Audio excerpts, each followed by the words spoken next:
واجد، سب سے پہلے سب سے اہم سوال کا تو جواب مجھے دینا کہ 6 سال گزرنے کے باوجود سرد خانے کو فعال کیوں نہیں کیا جا سکا ہے؟ شکریہ فرزانہ۔ دیکھیں، خیبر پختونخوا میں جو صحت کے دعوے ہیں وہ تو دعووں تک ہی محدود ہیں۔ ہم بات کریں گے آج سرد خانوں کی، تو پشاور میں 3 ایسے بڑے ہسپتال ہیں جس کو LRH لیڈی ریڈنگ ہسپتال کہا جاتا ہے۔ اس کے ساتھ ساتھ جو خیبر ٹیچنگ ہسپتال ہے وہ بھی ہے، اس کے ساتھ جو HMC ہے، حیات آباد میڈیکل کمپلیکس ہے۔ ان تینوں ہسپتالوں میں جو سرد خانے ہیں، KTH کی ہماری ترجمان سے بات ہوئی تو وہاں پر تو سرد خانہ موجود ہی نہیں، لیکن جو LRH میں سرد خانہ ہے وہ غیر فعال ہو چکا ہے۔ آپ کو یہ بھی پتہ ہوگا کہ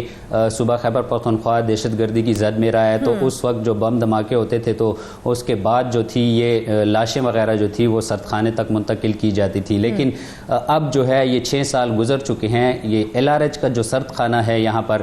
چونکہ جتنا بھی فلو ہوتا ہے، جتنی بھی بیماریاں ہوتی ہیں، جتنا سب کچھ ہوتا ہے وہ صرف LRH تک ہی محدود ہوتا ہے۔ جتنے مریض آتے ہیں LRH لائے جاتے ہیں، جتنی ڈیڈ باڈیز ہوتی ہیں وہ LRH جو ہیں وہ منتقل کی جاتی ہیں، لیکن 6 سال گزر گئے ہیں۔ ایک معروف کمپنی نے اس سرد خانے کے لیے ایک جو مشینری تھی وہ ان کو دی ہوئی تھی، لیکن وہ غیر فعال ہونے کی وجہ سے زنگ آلود بھی ہو چکی تھی۔ اگر اس میں کام نہیں ہوا تو اس وجہ سے جو ہے وہ کمپنی نے جو اس کا ٹھیکہ اس کو دیا ہوا تھا LRH کی جانب سے وہ غیر فعال ہے، اور سرد خانہ جو ہے وہ صرف فائلوں کی نظر ہو چکا ہے۔ اب یہ سرد خانے کے حوالے سے بتاؤں کہ گنگا الٹی کیوں بہ رہی ہے؟ ہم نے دیکھا ہے بہت سے شعبوں کے اندر کہ سٹاف کی ہائرنگ ہو جاتی ہے، انہیں مشینری یا ایکوپمنٹس مہیا نہیں کیے جاتے ہیں۔ یہاں پر تو مشینری مہیا کر دی گئی تھی، تو سٹاف کی تقرری میں اتنی تاخیر کیوں ہوئی پھر؟ دیکھیں جی، جب سے بورڈ آف گورنر شروع ہوا ہے BOG، اس کے بعد جو ہے ان اسپتالوں کی حالت جو ہے وہ غیر فعال ہو چکی ہے۔ یہاں پر جو ہے جو سٹاف ہوتا ہے اس کے لیے ویکینسیز جو ہیں وہ اناؤنس کرنا ان کے لیے مشکل ہو جاتا ہے۔ جو ان کا HR ڈپارٹمنٹ ہوتا ہے وہ اس کو نظر نہیں رکھتا کہ یہاں پر ایک سرد خانہ موجود ہے، تو لازمی بات ہے کہ اس کو چلانے کے لیے وہاں پر ایک سٹاف ہونا لازمی ہے۔ ہم نے وہاں پہ وزٹ بھی کیا، لیکن وہاں پر ایسا کچھ سٹاف ہم نے نہیں دیکھا، ایسی کوئی وہ نہیں دیکھی کہ وہاں پر کوئی اس کی دیکھ بھال کرتا ہو۔ حالانکہ وہاں پر موجود جو سٹاف تھا وہ دوسرے ڈپارٹمنٹ سے اس طرف ہمیں لا کر انہوں نے اس جو سرد خانہ ہے اس کا وزٹ کروایا، لیکن وہاں پہ ہم نے ان سے یہ بھی پوچھا کہ یہاں پہ کوئی سٹاف، وہ کہہ رہے ہیں یہاں پر 6 سال سے کوئی ایسا سٹاف ہے نہیں ہے کہ جو اس کی دیکھ بھال کر سکے۔ تو ایک چیز کی اگر دیکھ بھال ہوتی نہیں ہے تو تقریباً ہر ہی ہسپتال کی ایک بیسک نیسیسٹی ہے، وہاں پہ ہونا چاہیے، لاشیں میتیں وہاں پر رکھی جاتی ہیں، تو پھر لیڈی ریڈنگ ہسپتال جیسے بڑے ادارے میں سرد خانہ صرف فائلوں تک محدود کیوں رہ گیا ہے؟ بالکل جی، میں اسی بات پہ آ رہا ہوں کہ سرد خانے کا مقصد یہی ہوتا ہے۔ اب میں یہ بتا دوں کہ اس سرد خانہ جو غیر فعال ہے اس سے عوام کو تو مشکلات ہوتی ہیں، اس کے ساتھ ساتھ اداروں کو بھی کافی مشکلات پیش آتی ہیں، چونکہ اگر ایسا کوئی مقابلہ ہوتا ہے دہشت گرد کے حوالے سے، اگر دہشت گرد مارا جاتا ہے، پولیس اس کو مارتی ہے، تو اس دہشت گرد کی جو ڈیڈ باڈیز ہوتی ہے اس کو سرد خانے منتقل کی جاتی ہے۔ اس میں سے جو ان کے اہم چیزیں ہوتی ہیں ان کی معلومات لینی ہوتی ہے کہ کون ہے، یہ کہاں سے آیا ہے، کس طریقے سے اس کو جو ہے وہ اس تہذیب کاری کا نشانہ بنایا گیا ہے، لیکن وہ سرد خانہ نہ ہونے کی وجہ سے یہ ڈیڈ باڈی جو ہے وہ گل سڑنے تک پہنچ جاتی ہے،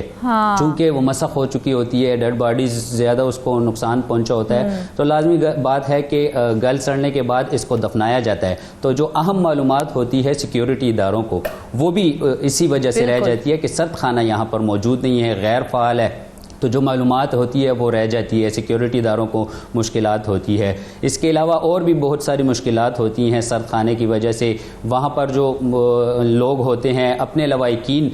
یہ بھی بتاؤں کہ جو اوورسیز پاکستانی ہیں یہاں پر ان کے عزیز و اقارب کوئی فوت ہو جاتا ہے، والدہ وغیرہ یا بہن وغیرہ یا بھائی وغیرہ، تو جو باہر بندہ بیٹھا ہوا ہے باہر کے ممالک میں، اس کو آنے میں تھوڑا سا ٹائم لگتا ہے، تو لازمی بات ہے کہ اس کی ڈیڈ باڈی کو اگر سرد خانے منتقل نہ کیا گیا تو ڈیڈ باڈی جو ہے گل سڑنے کے بھی اس کے چانسز بہت زیادہ ہوتے ہیں، تو ان کو بھی دفنایا جاتا ہے جلد ہی کہ جو ڈیڈ باڈی ہے وہ گل سڑے نہیں۔ تو جو باہر بیٹھا ہوتا ہے وہ اپنے عزیز و اقارب کے ساتھ جو ہے وہ مل نہیں پاتا، اس کو دیکھ نہیں پاتا، اس کا دیدار نہیں کرنا ہوتا اس کا، تو وہ بھی ان کو بھی مشکلات ہیں۔ اس طرح جو ہے وہ مکمل نہیں کیا جا رہا، اس کو کیا کہیں؟ کیا یہ سرکاری غفلت ہے یا پھر اس کے اندر بھی کرپشن کا کوئی عنصر شامل ہے جس کی وجہ سے اسے مکمل نہیں کیا جا رہا؟ دیکھیں جی، جیسے میں نے پہلے بتایا کہ بورڈ آف گورنر جو ہے وہ شروع ہوا، تینوں اسپتالوں کے اوپر جو بورڈ آف گورنر ہے وہ کام تو کر نہیں پا رہے، وہاں پر جو ہے پرائیویٹائز کی جو سسٹم ہے وہ شروع ہو چکا ہے، ہر کسی کو اپنا اپنا ٹھیکہ دیا ہوا ہے۔ ٹھیک ہے، تو ٹھیکے کے مطابق وہ آپ نے جیسے کہا کہ کرپشن تو ہو بھی سکتا ہے کہ ان ٹھیکوں میں لازمی بات ہے کہ جو ٹھیکیدار ہوتا ہے وہ لازمی بات ہے کہ وہ اپنے پیسے جو ہے وہ بٹورے گا اور اس کے بعد ہی آگے عوام کا سوچے گا۔ تو سرد خانے کی بھی یہی ہے کہ ابھی میری KTH کے جو ترجمان ہیں ان سے بھی بات ہوئی تو ان کی جانب سے مجھے موقف دیا گیا کہ جو خیبر ٹیچنگ ہسپتال ہے وہاں پر تو یہ سرد خانہ موجود ہی نہیں ہے، LRH میں موجود ہے وہ غیر فعال ہے۔ خیبر ٹیچنگ ہسپتال میں سرد خانے کا کوئی کنسیپٹ ہی نہیں ہے، چونکہ وہ بھی صوبے کا سب سے بڑا ہسپتال ہے۔ ایک بہت ہی اہم سوال یہاں پر کھڑا ہو جاتا ہے کہ اگر سرد خانے فعال ہی نہیں تھے تو گزشتہ برسوں میں لاشوں کو کیسے سنبھالا جاتا تھا پھر؟ بالکل، 2013 میں جو خیبر پختونخوا ہے وہ دہشت گردی کی زد میں تھا، آئے روز جو تھے وہ دھماکے ہم سنتے تھے، دیکھتے بھی تھے کہ جو ڈیڈ باڈیز ہوتی تھی ان کو وہاں پر منتقل کیا جاتا تھا اسپتالوں میں، تو یہی وہاں پر بھی اس ٹائم سے بھی یہ سرد خانے نہ ہونے کی وجہ سے ان ڈیڈ باڈیز کو جلد ہی جو ہے وہ اس کی تدفین کی جاتی تھی، ان کو دفنایا جاتا تھا، اسی وجہ سے کہ خیبر پختونخوا میں جو سرد خانے ہیں وہ موجود نہیں ہے۔ اسپتالیں بڑی ہیں، ہر وہاں پر علاج کیا جاتا ہے، لیکن واحد یہ چیز جو ہے سرد خانہ وہ ان اسپتالوں میں موجود نہیں ہے۔ حیات آباد میڈیکل کمپلیکس ہے، وہاں پر بھی اس سرد خانے کی جو بلڈنگ ہے وہ بنائی تو گئی ہے، لیکن وہاں پہ اس طرح سے فعال جو سرد خانہ ہے وہ موجود نہیں ہے۔ KTH میں جیسے میں نے پہلے بتایا کہ وہ بھی نہیں ہے۔ اب میری کل جو مشیر صحت ہے احتشام خان، ان سے بھی اسی حوالے سے موقف لیا گیا۔ پہلے تو ان کو اس سرد خانے کے حوالے سے اس کو پتہ ہی نہیں تھا کہ آیا یہ ہمارے صوبے میں بھی اسپتالوں میں بھی موجود ہے، تو ان کی جانب میں نے ان کو نشاندہی کی کہ جی بالکل ایک LRH میں ہے جس میں جو مشینری ہے وہ غیر فعال ہے، اس کے علاوہ KTH میں جو ہے آپ کا سرد خانہ موجود نہیں ہے، تو ان کی جانب سے یہی موقف دیا گیا کہ جلد ہی آپ نے ہمیں نشاندہی کی تو ہم جو ہیں اب اس پر کام کریں گے۔ تو آج صبح ہی خیبر جو لیڈی ریڈنگ اسپتال ہے وہاں پر جو ہے صفائی ستھرائی کا بھی کام کیا گیا، باقاعدہ طور پر وہاں پر جو چیزیں تھیں اس کو باقاعدہ ترتیب دی گئی، وہاں پر سٹاف کو جو ہے بٹھایا گیا ہے کہ یہی لگے کہ یہ جو ہے فعال ہے۔ لیکن ہم نے یہی دیکھا 2-3 دن پہلے جو وہاں کی صورتحال تھی وہ گمبھیر تھی، نہ وہاں پر کوئی اس طرح سے مشینری تھی، نہ کوئی وہاں پر سٹاف تھا۔ اب بھی ہم جب نکلے ہیں وہاں سے LRH سے تو وہاں پر کوئی اس طرح سے سٹاف موجود نہیں تھا۔ سٹاف سے بھی ہم نے پوچھا کہ یہاں پہ کوئی اس طرح کے سٹاف جو ہے وہ تعینات کیا گیا، بڑی افسوس کا مقام ہے، منصوبے جو ہیں انہیں شروع تو کر دیا جاتا ہے لیکن پایہ تکمیل تک وہ بڑی مشکل سے ہی پہنچتے ہیں۔ اب جس طرح سے یہ منصوبہ ہے اسے شروع کر دیا گیا ہے، اب تک اس پر کتنی لاگت آ چکی ہے اور اس کے کیا نتائج اب تک نکلے ہیں؟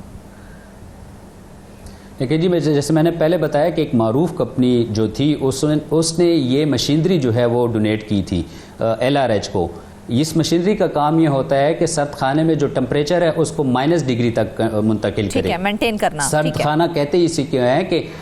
جو وہاں پہ